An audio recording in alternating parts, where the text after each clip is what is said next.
Aywa. Liang di dama. Malaw di. Angu jal win mon gwar kum ka wero. An konjon. Konjon ma guru ngu ka wero. Guru no gubay. Gubay anilo. Gubay aruleni. Jin wer. Teram do da wa nyaman gubay. Gubay ram je. Jumne tedang ambel ga li to wang belako. Woo! Oh, jen la dan ngene le mo. Le ri. Okay, mo den jana. Ngayen nyamayan me choro le te menena ndi ngena. Ajanan ba kwen wut me ci kecci ngol ka tokde.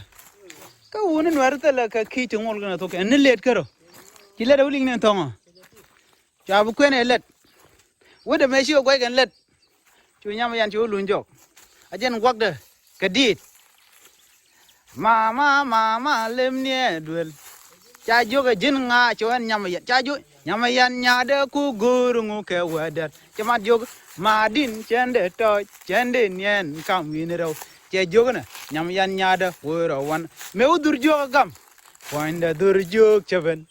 Poinda cho nyamlal chaben. Mete yang nya jor balare. Mete yang nya jor balare.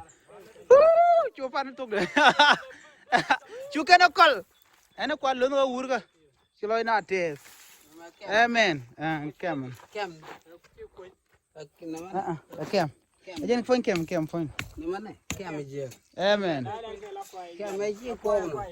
Asi ko jen kem law kirgui. Kirgui ma? Kirgui. Tang ate jen tang with already.